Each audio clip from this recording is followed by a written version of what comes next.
Bonjour à tous, donc je suis Edwin du blog de la consommation collaborative et aujourd'hui j'ai le plaisir d'être avec Navi Rajou. Bonjour Navi. Bonjour. Tu as beaucoup travaillé sur ce qu'on appelle l'innovation frugale. Est-ce que tu peux nous décrire en quelques mots en quoi consiste cette approche ? Alors, l'innovation frugale, c'est vraiment la capacité de faire mieux avec moins, c'est-à-dire créer plus de valeur économique et sociale, tout en minimisant l'utilisation de ressources qui se tarissent, que ce soit donc les ressources naturelles ou les ressources financières. Donc c'est vraiment la capacité de créer plus de valeur à moindre coût. D'accord. Et quelques exemples inspirants ? Bien sûr. Alors, il y a des exemples qui viennent du monde de l'industrie, par exemple, avec Renault qui a lancé donc, la fameuse voiture donc, Logan à 6 000 € en 2005. Et là, ils viennent de lancer une voiture qui s'appelle Kwid en Inde pour 4 000 €. Mais au-delà de ces exemples du monde industriel, c'est aussi l'économie de partage, quelque part, qui dénote cet esprit de frugalité où on préfère l'accès à un produit au lieu de la propriété. Donc, quelque part, voilà les exemples qui viennent à la fois du monde industriel et du monde de l'économie collaborative. D'accord. Et comment tu as découvert cette approche ? Qu'est-ce qui t'a touché dans cette approche ? En fait, l'innovation frugale, c'est quelque chose que j'ai vécu en tant que gamin parce que j'ai grandi en Inde, il y a presque 40 ans. Et j'ai vécu effectivement la rareté de ressources de façon viscérale. L'eau était rationnée, par exemple. Donc, il y avait plein de ressources qui étaient vraiment très contraintes en termes d'accès.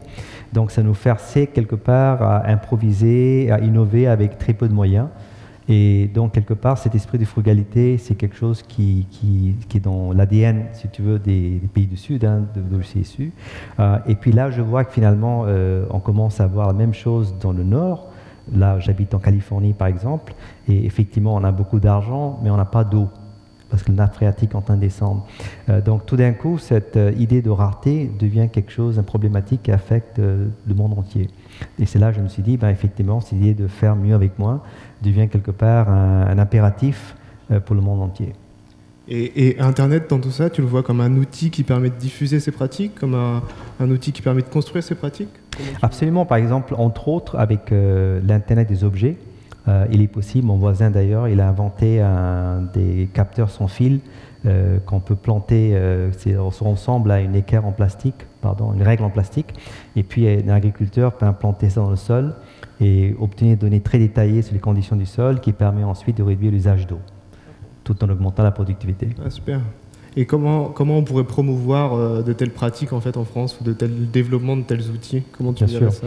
Alors, la bonne nouvelle, c'est que la France est déjà une pionnière de l'innovation frugale. Je l'ai dit plusieurs fois. Déjà, il y a les entreprises comme Renault qui effectivement ont développé des produits frugaux, que ce soit Logan ou récemment la voiture Kwid. Mais au-delà, je pense que le fait que 48% des Français, c'est quand même des pratiquants fervents de l'économie collaborative, montre aussi que ce soit avec le covoiturage ou autre, effectivement qu'on est quand même très centré sur cette idée de faire mieux avec moins.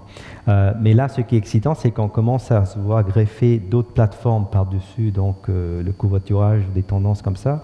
C'est des plateformes de co-création, que ce soit des Fab Labs ou que ce soit des Tech Shops qui va s'ouvrir à Ivry-sur-Seine bientôt, où effectivement le consommateur devient un consommateur, en ce sens qu'il devient un prosommateur qui est capable de produire lui-même ou elle-même ses produits et services.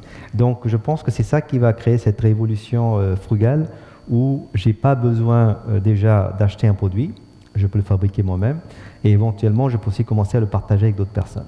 Donc c'est pour ça que je parle souvent de l'économie frugale et non pas juste l'innovation frugale, parce que c'est toute l'économie qui est en train de devenir beaucoup plus frugale. J'ai hâte de voir cette économie frugale en action alors. Merci beaucoup. Merci beaucoup.